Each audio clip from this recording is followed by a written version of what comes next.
ArcGIS est un SIG complet pour la gestion, l'analyse et la diffusion de données 3D.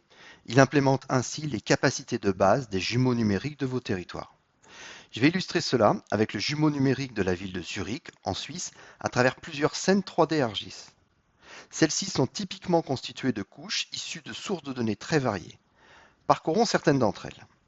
Les bâtiments et les arbres schématiques que vous voyez en arrière-plan sont des couches d'objets 3D issus du portail Open Data de la ville de Zurich. Ceux du premier plan, plus réalistes, proviennent d'un photomaillage 3D créé à l'aide d'ArcGIS Reality à partir d'images collectées par drone. Une des nouveautés récentes d'ArcGIS est la capacité de travailler avec des photomaillages 3D au format 3D Tiles. Vous pouvez désormais héberger ces tuiles sur votre portail ArcGIS et les utiliser dans l'ensemble de vos applications 3D. Approchons-nous maintenant de ce bâtiment universitaire, l'École polytechnique de Zurich, l'ETH. Vous voyez ici les polygones légèrement extrudés, issus de plans des tâches fournis par l'université. Une anecdote sympa sur ce bâtiment, le scientifique Albert Einstein a étudié et enseigné dans cette école à la fin du 19e siècle. D'ailleurs, son placard est encore là et vous pouvez le visiter.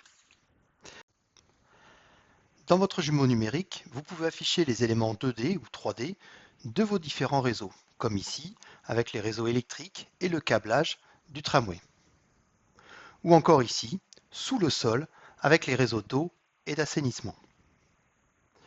De même, vous pouvez également intégrer des données issues des métiers de l'architecture, de l'ingénierie et de la construction, comme ici par exemple avec le modèle BIM de la gare principale de Zurich.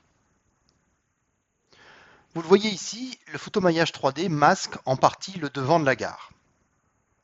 Grâce aux nouveaux outils d'édition d'ArcGIS sur les photomaillages, vous pourrez désormais en masquer une partie pour faire apparaître d'autres couches SIG de votre scène 3D.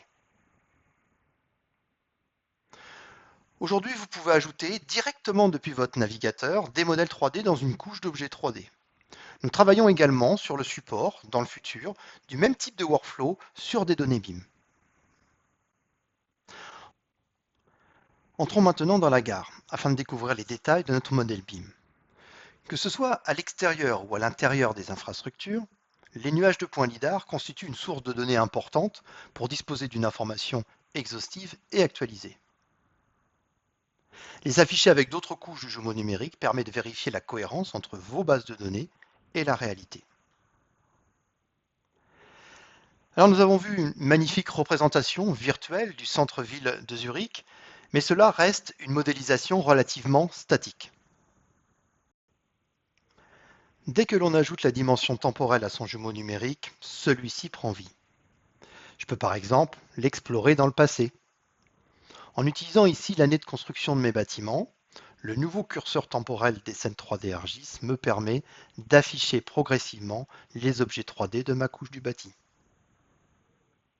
Et de faire ainsi un voyage dans 7 siècles de développement urbain. Mais je peux aussi me projeter dans le futur.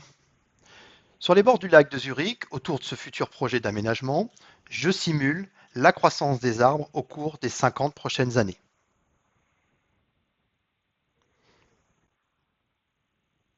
À l'aide du nouvel outil d'analyse de visibilité disponible dans SceneViewer, je pourrais même analyser la vue sur le lac depuis ce bâtiment.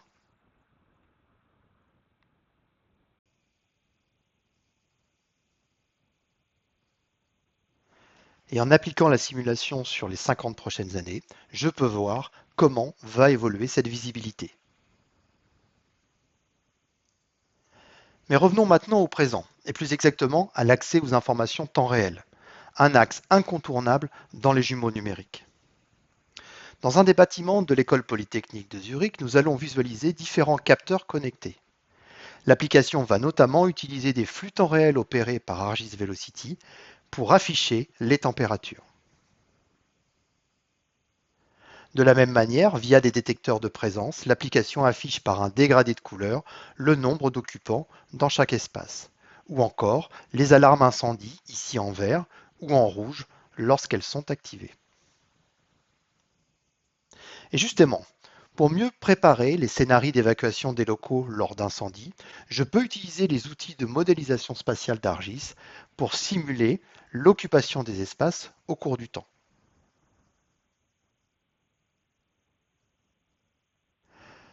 Encore une fois, le couplage des capacités du SIG avec les données du jumeau numérique apporte une vraie valeur ajoutée. Pour terminer sur ce jumeau numérique déjà très complet, j'aimerais vous montrer encore deux derniers cas d'usage. Grâce à ArcGIS Indoors, je peux proposer aux étudiants et aux visiteurs d'un site comme le campus de l'ETH de rechercher un itinéraire en mixant l'indoor et l'outdoor. Via cette application web, je vais calculer un itinéraire entre le quai 17 de la gare et la salle P203 du bâtiment LEE de mon campus. Une fois l'itinéraire calculé, la feuille de route me donne les informations de guidage.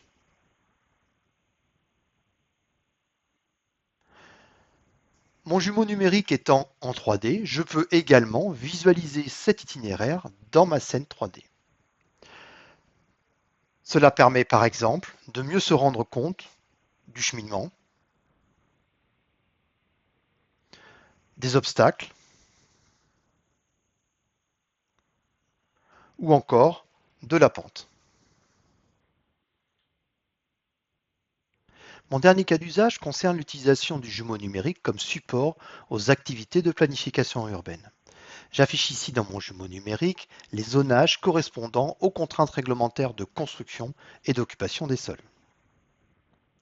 Grâce à ArcGIS Urban, j'utilise mon jumeau numérique pour évaluer différents scénarios d'aménagement basés sur les contraintes réglementaires, comme ici pour le quartier Europali, le plus récent quartier de Zurich.